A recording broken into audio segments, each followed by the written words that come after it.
கடைசியாக இந்த திருவிருந்து நாளிலே கர்த்தர் சொன்ன மிகப்பெரிய தீர்க்க தரிசன வார்த்தை 9ஆவது வசனம். எல்லாம் இதை வைத்துக்கொள்ளுங்க. கோடிட்டு வச்சாலும் சரி, நீங்கள் மனசில் வச்சு ஜெபிச்சாலும் சரி. கர்த்தர் யோசுவாவை நோக்கி, இன்று எகிப்தின் நிந்தையை உங்கள் மேல் இராதபடிக்கு புரட்டி போட்டேன் என்றார். அதனால் அந்த ஸ்தலம் இந்நாள் வரைக்கும் கில்கால் எனப்படுகிறது. அல்லேலூயா. எகிப்தின் நிந்தை அது வரைக்கும் ஃபாலோ பண்ணுது. எப்படியா ஃபாலோ பண்ணோம்? இது கொஞ்சம் வினோதமாக இருக்குது இல்லையா?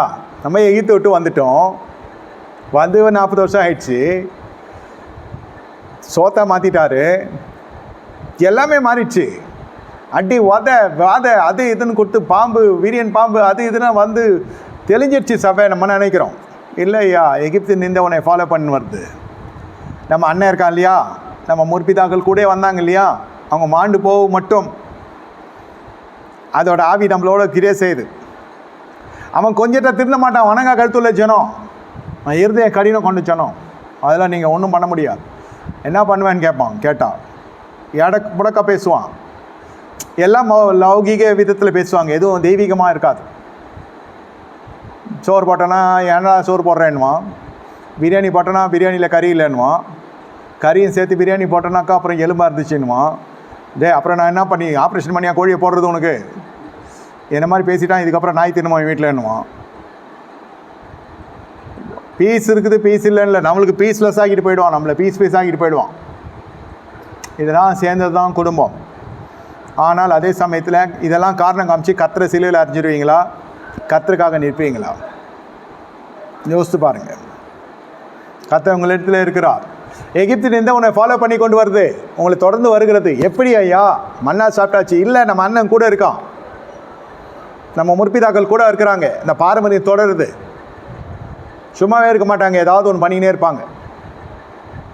கர்த்தருடைய வழிகள் எல்லாம் ஆராய்ந்து பார்க்க முடியாதவைகள். ஒரு பிள்ளையை பெற்றெடுக்கிறது, ஒரு பிள்ளை கருத்தரிக்கிறது. இன்னைக்கு விசுவாசிகள் எல்லாம் நான் பார்த்து கொண்டு அந்த காலத்துலேருந்தே பார்த்துருக்கேன். அவ்வளோ கஷ்டப்படுவாங்க ஒரு கருத்தரிக்கிறது. சில இருக்கப்பட்டவங்க பெருந்தொகையை செலவு பண்ணி IVF அது இதுன்னு போட்டு அதில் தோத்தவங்க இருக்கிறாங்க. சிலது ஏதோ ஒன்று தத்து எடுத்து வந்து இது எனக்கு பிறந்ததுன்னு சொல்லி அது அவங்களுக்கே பிறந்ததா சொல்லி பறைசாற்றி ஒரு பகட்டான வாழ்க்கை வாழ்றவங்களும் இருக்கிறாங்க. இதெல்லாம் விளையாட்டான விஷயம் இல்லை. பிள்ளைகள் கர்த்தரோட சுதந்திரங்கள். உங்களுக்கு கர்த்தர் உங்களை கனப்படுத்த போகிறார். எகிப்து நிந்தை இருக்க போவதில்லை. அது பண கஷ்டமாக இருக்கட்டும், வியாதியாக இருக்கட்டும், மல்லட்டுத்தன்மையாக இருக்கட்டும், உங்களை அடிப்படை தேவையாக இருக்கட்டும், ஆடம்பர தேவையாக இருக்கட்டும், கர்த்தர் உங்களுக்கு எகிப்து நிந்தை இராதபடிக்கு இந்த திருவிருந்து நாளிலே கனப்படுத்த போகிறார். அல்லேலூயா. எகிப்து நிந்தை. அப்புறம் பாருங்கள் இந்த இடத்துல என்ன நடக்கிறது. கர்த்தர் அந்த எகிப்து நிந்தை அது கில்கால் என்னப்படுகிறதா. அது பிறகு எரிகோவின் பஸ்காவை ஆசரித்தாங்க. 10ஆவது வசனத்தில் பஸ்காவை ஆசரிக்கிறாங்க. முதல்ல பஸ்கா ஆசரித்தாங்க, செங்கடல் பிளந்தது. இப்போது யோர்தானெல்லாம் பிளந்து அப்புறம் விருத்த சேதனம் இல்லாதவங்களும் சேர்ந்து இந்த பஸ்காவை ஆசரித்திருக்கிறான்.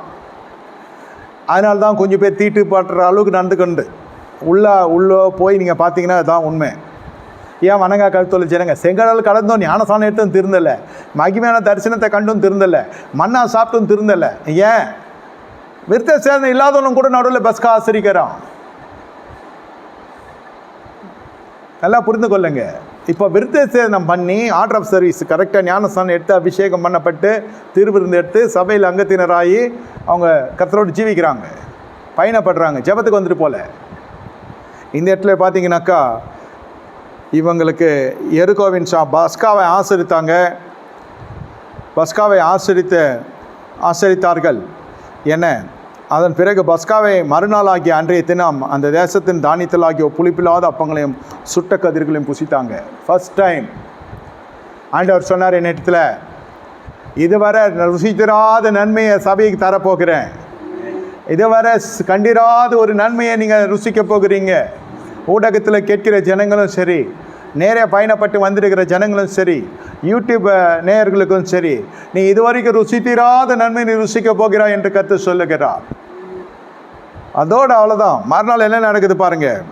தேசத்தின் தானியத்தை புசித்த மறுநாளில் மன்னா பெய்யாமல் ஒழிந்தது. அது முதல் கொண்டு இஸ்ரவேல் புத்திரர் மன்னா இல்லாமல் போய் அவர்கள் கானான் தேசத்து பலனை அந்த வருஷத்தில் புசித்தார்கள். அல்லேலூயா. கானான் தேசத்து பலனை நீ புசிக்கிற வரைக்கும் மன்னா இருந்தது. எவ்வளோ நாள் அந்த உபத்திரமோ, எவ்வளோ நாள் அந்த வனாந்திரம், எவ்வளோ நாள் விசுவாச வாழ்க்கையை ஹார்ட் அட்டாக் வர மாதிரி இருக்கும் சில பேருக்கு. அது கடைசி நேரம் வரைக்கும் கர்த்தர் வச்சுருந்து கொடுப்பார். கடைசி மினிட்டு தான் lastminute.com. நான் ஃப்ளைட்டு பிடிக்கிறதும் அப்படி தான், திருமணம் பண்ணதும் அப்படி தான், புள்ள பெற்றதும் அப்படி தான், lastminute.com தான். எதுவும் நிறைந்து வழிந்தெல்லாம் போனதில்லை. அந்தந்த நாளுக்குரிய ஆகாரம் வந்தது, ஒரு காலம் இருந்தது, அப்புறம் கொடுக்குற அளவுக்கு உயர்த்தப்பட்டது, அப்புறம் நிரம்பி வழிகிற அளவுக்கு வந்தது. அதுபோல் இந்த இடத்துல விருத்த சேதனை இல்லாதவன்கனால வந்த தீட்டு, விருத்த சேதனை எடுத்து பண்ணியாச்சு. முற்பிதாக்களால் வந்த தீட்டு, அவன் சொல்லி இவன் சொல்லி இப்படி பண்ண கல்யாணம் அப்படி பண்ணு, அவனை கூப்பிடு இவனை கூப்பிடு, அவன் எனக்கு சின்ன வயசுலேருந்து பழக்கம், அவன் நல்லா குடிக்காரன், அவன் வேசிக்கல்ல, அவனோட வாழ்க்கைடாது, அவன் என் ஃப்ரெண்டு.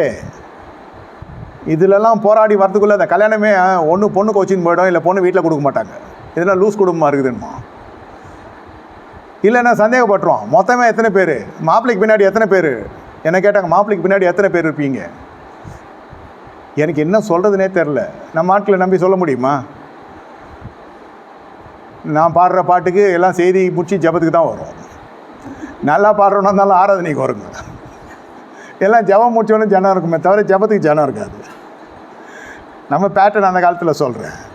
இதுகிட்ட நீங்கள் பார்த்துக்கங்கன்ட்டேன். என்னமோ கேட்டாங்க, சரி கல்யாணம் வரைக்கும் வந்துருச்சு இல்லையா, நிற்காதுன்றது எடுத்து சொல்லிட்டேன்.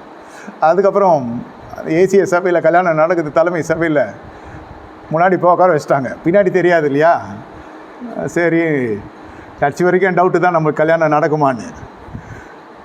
என் மொண்டாட்டிக்கிட்ட கேட்குறாங்க, சம்மதம் தானே அப்படின்னு சொல்லிட்டு பாஸ் இப்படி திருப்புறாரு. என் மொண்டாட்டி என்ன கேட்குது, வேணான்னு சொல்லிட்டா அப்படின்ச்சு.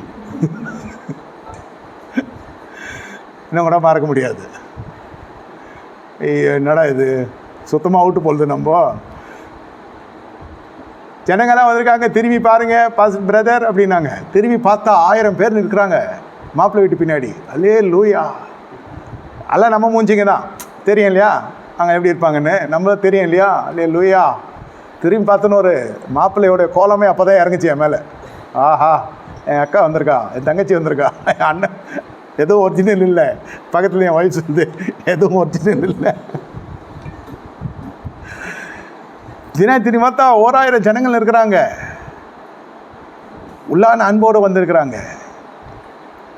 தேவனே, நான் திரும்பி கேட்டேன் மாமியார் வீட்டில், உங்கள் வீட்டில் எத்தனை பேர் இருந்திருக்காங்க? 200 பேர். அவர் ஆணவ சிரிப்பு. கர்த்தர் கனப்படுத்துறாரு சொல்ல வரேன். நான் 200 பேர் வச்சு நீ இவ்வளோ பேச்சு பேசுனீங்க, நான் 1000 பேரில் வச்சுருக்கேன். 1000 பேர் வந்தாங்க, 1000 பேர் சாப்பிட்டாங்க, அமெரிக்கா போச்சுன்னு சொல்ல வரேன். இது எவ்வளோ பெரிய சபை தெரியும் உங்களுக்கு, நிரம்பி வழியுது. ஒரே மனுஷனாக, மாப்பிள்ளைக்கு பின்னாடியும் இல்லை முன்னாடியும் இல்லை. இது சொல்ல ஜனங்க சொல்கிறேன். கல்யாணம்னா எப்படி இருக்கும்? கல்யாணம் கடைசி நேரம் வரைக்கும் டென்ஷனாகவே இருந்தது. இதை சொல்கிறேன் lastminute.com. பார்த்தா கல்யாண வண்டியெல்லாம் எப்படி போகும்? அப்போ லூகாஸ் பிரிட்ஜு போடல. எவ்வளோ சீக்கிரம் டிராஃபிக்லாம் 2 மணி நேரம் ஆகும். அங்கே டைமுக்கு முடிக்கணும், எல்லாம் ஷட்டர் பண்ணுவாங்க. கடத்தல் வண்டி மாதிரி போகுது 2 காரும், சருன்னு. டேய் நடா எப்படி ஓட்டுறீங்க, போய் சேர்ந்துடும் பொழுது. இதில் நம்மளுங்க பாடிட்டு வராங்க, பாட்டை மாற்றி பாட போகிறாங்க, பொழுது பரலோகமே சொந்தமேன்னு. கல்யாண வண்டிடா இது, பார்த்து ஓட்டுறா.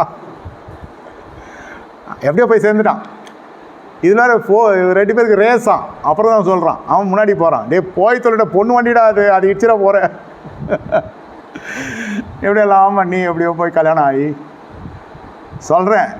கல்யாணம் வந்து பார்த்தா டென்ஷன் ஆகிடுவாங்க சாதாரண ஜனங்க. எப்படியோ ஜபம் பரிசுத்தம் அப்படி போச்சு. எல்லாருடைய பகையை சம்பாதிச்சுன்னு பண்ணுறதெல்லாம் லவ் மேரேஜில் நடக்கும். இது அரேஞ்சிட்டு இப்படி ஆயிடுச்சு. இன்னத்த வாழப்போதோ பொண்ணு, அவ்வளோதான், இது காலி இது நினச்சாங்க. கடைசியில் எல்லாரோட நல்லா ஒரு சாட்சியை கர்த்தர் கொடுத்தார்.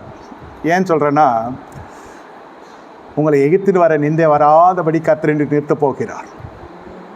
மன்னாவினுடைய அனுபவம் நிற்கிறதுனா வனாந்திரத்தினுடைய அனுபவம் நின்று கானானுடைய பலனை நீங்கள் புசிக்க போகிறீங்க. எத்தனை ஆண்டுகளையா இதுக்காக முற்பிதா காத்திருந்தாங்க, ஒன்றும் நடக்கலையா? உங்கள் வாழ்க்கையில் நடக்க போகிறது. பூமியின் பலனுக்காக சொல்கிறேன். இதெல்லாம் பண்ணால் தான் பூமியின் பலனை நீங்கள் புசிக்கிறதுலே ஒரு அர்த்தம் இருக்கும். அப்போ உங்கள் தானியம் மற்றொரு இடத்துல போகாது. உங்கள் பணம் உங்கள் வீட்டில் இருக்கும், உங்கள் தானியம் உங்கள் வீட்டில் இருக்கும். அந்நியன் உங்கள் வீட்டில் இருக்க மாட்டான், இருக்கவும் கூடாது. அந்நியர்கள் புசிக்க கர்த்தர் விட மாட்டார். வட்டிகள் எல்லாம் இயேசுவின் நாமத்தில் சபிக்கப்பட்டு போவதா.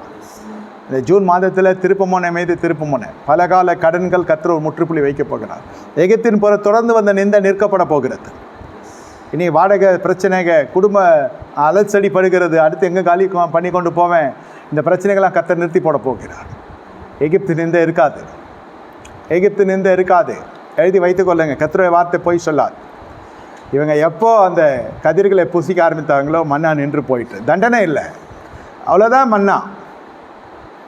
மன்னா வந்த நாட்கள் முடிந்தது. ஆனால் மன்னா இருக்கிற வரைக்கும் நமக்கு ஒன்றும் சரியில்லை. பிரச்சனையே மன்னாவால் தான் அங்கே முற்பிதாக்களுக்கு.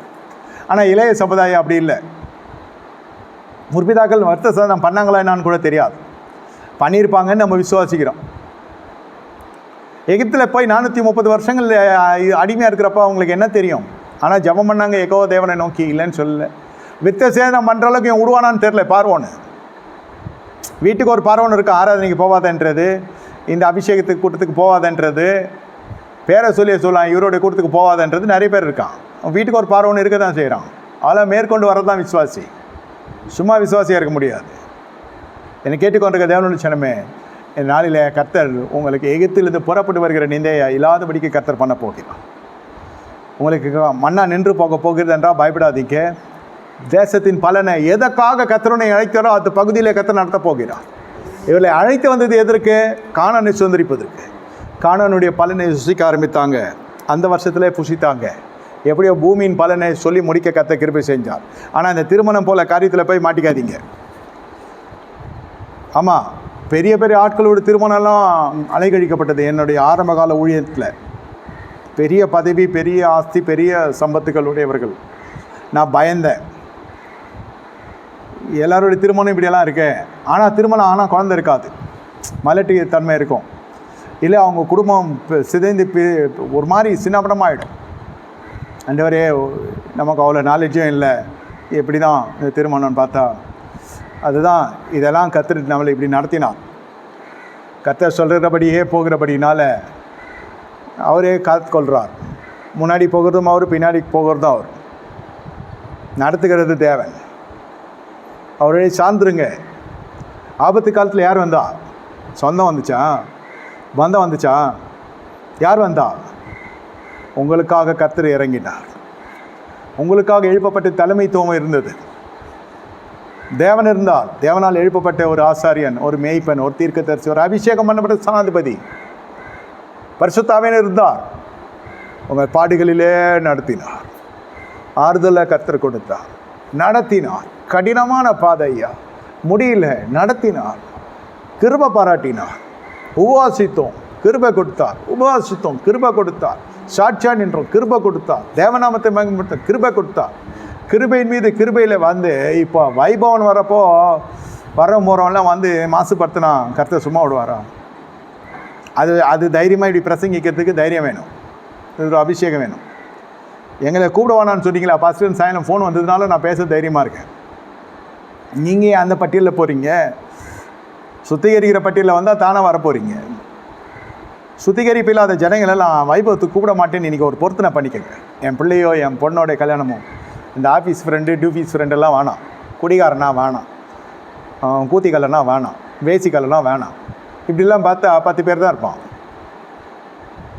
10 பேரும் நாளைக்கு இப்போ 100 பேரை பார்க்கணும். நம்ம எங்கள் ப்ராக்டிஸ், எங்கள் சிஸ்டம் இப்படி நம்ம ஆரம்பிப்போம். நான் அப்படி தான் ஆரம்பித்தேன். ஆனால் 1000 பேர் இருந்தாங்க இன்றைக்கி. திரும்பி பார்க்குற வரைக்கும் எனக்கு தெரியாது உண்மையிலேயே இவ்வளோ பேர் வருவாங்கன்னு. ஆனால் அவ்வளோ பேருக்கும் சாப்பாடு கொடுக்க கர்த்தர் கிருபை செஞ்சார். அப்படியே ஸ்டன் ஆகிட்டாங்க எங்கள் ஆட்கள்லாம் நான் மாமியார் ஜனங்கள்லாம். ஒத்த மனுஷன் முடிச்சான் பார்த்தியா? இந்த திறமை சாமர்த்தியம் யாருக்கு வரும்? அதே வாய் சொல்லிச்சு. அது கர்த்தருடைய கிருபை. கானானூர் திருமணம் தான் நம்ம திருமணம். எதுவும் குறைபடல, கர்த்தர் நிறைவாக்கினா. உங்கள் வாழ்க்கையில் எகிப்தில் இருக்கிற நிந்தையெல்லாம் எடுத்து போட போகிறார். திருவிருந்த நேரத்தில் நாம் இப்போ ஜெபித்து முடிக்க போகிறோம். திருவிருந்துக்கு வந்து அசம்பிள் ஆகிடுங்க. ஆண்டவரே ஸ்தோத்தரிக்கிறோம். With close the service, time is getting on. ஆண்டவரே ஸ்தோத்தரிக்கிறோம். இந்த திருவிருந்தை ஆசீர்வதியும், எடுக்கிற ஜனங்களை ஆசீர்வதியும். ஆண்டவரே எங்களை பரிசுத்தப்படுத்தும். திருமணத்தில் இன்று ஒப்பு கொடுக்கிற ஜனங்கள் வாலிப பிள்ளைகளை வைத்திருக்கிறவர்களாக இருந்தாலும் சரி, வாலிப பிள்ளைகள் இருக்கிறவர்களாக இருந்தாலும் சரி, வாலிப பிள்ளைகளானாலும் சரி, தயவு செய்து கர்த்தருக்கு ஒப்பு கொடுத்து ஜெபிங்க. துன்மார்க்கன், பாவிகள், பரியாசக்காரர்கள் நான் உற்சாகப்படுத்துதில்லை. ஆண்டவரே உம்முடைய சமூகம் என்னோடு இருக்க வேண்டும் என்று விரும்புகிறேன். என் திருமணம் தீட்டுப்படக்கூடாது, என் திருமணம் நல்ல விதத்தில் இருக்கணும் என்று சொல்லி நீங்கள் கர்த்தரிடத்துல உறுதி கொடுத்து இந்த திருவிழாவில் பங்கெடுத்து கொள்ளுங்கள். இந்த பஸ்கா எடுத்த மறுநாளே அவர்களுக்கு கானான் தேசத்தினுடைய பலனை புசிக்க கர்த்தர் கிருபை செய்தாராக. நாளைக்கு நீங்கள் உங்கள் இடத்துல நிறைய காரியங்களை நான் எதிர்பார்க்கிறேன், பெரிய பெரிய சாட்சிகளை எதிர்பார்க்கிறேன். நாளை இதெல்லாம் நடக்காதெல்லாம் நடக்க போகுது. ஆனால் ஒன்று மட்டும் இறுதி நாளத்தில் எழுதி வைத்து கொண்டு போங்க. காலை ஆராதனைக்கு வந்தவங்க சாயந்தரம் வருவீங்க, வரலாம், வரவேற்கிறேன். ஆனால் இந்த எகிப்தினிந்தே என்னை விட்டு போச்சு ஐயா. நான் விருத்த சேதனம் பண்ணப்பட்டுட்டேன், இருதயத்தில் விருத்த சேதனம் பண்ணப்பட்டுட்டேன். ஞானஸ்தானம் எடுக்காதவங்க தயவுசெய்து ஞானஸ்தானம் எடுத்துக்கொள்ளுங்க. சொல்லுங்கள், ஜெபித்து நான் உங்களுக்கு மறு உத்தரவு கொடுக்குறேன். ஏன் சொல்லுகிறேன் என்றால், எகிப்து தொடர்ந்து வந்த சாபம் வேணாம். நான் பரிசுத்தமாக கானானுக்குள்ளே போகிறேன். கீழ்ப்படியாத ஜனங்கள் நிமித்தம் தான் நான் அழிஞ்சு திரிஞ்சு இவ்வளோ நாள் இந்த படுபாய்களோட சாவகாசம் வச்சதுனால தான் என் வாழ்க்கையில் ஆசீர்வாதம் போச்சுன்னே தெரியாமல் இருந்தேன். இப்போ தெரிந்து கொண்டேன் ஐயா, நான் ஒப்பு கொடுக்குறேன் அப்படி சொல்லி வந்து நில்லுங்க. கர்த்தர் கனப்படுத்த போகிறார். ஆண்டவரை ஸ்தோத்தரிக்கிறோம். திருமண காரியங்களே ஒப்பு கொடுக்கிற ஜனங்க, திருவிருந்தில் வாழ்ந்து நிற்கிற ஜனங்களை ஆசீர்வதி. இந்த அலங்கத்துக்குள்ளே சமாதானம், அரண்மனைக்குள்ளே சுகமும் இன்று முதல் இறங்க போகுது. ஸ்தோத்திரம். புதிய ஒளிக்கதிர்கள் உங்கள் மீது இறங்குறது. புதிய புதிய வல்லமை உங்களோடு கூட புறப்பட்டு வருகிறது.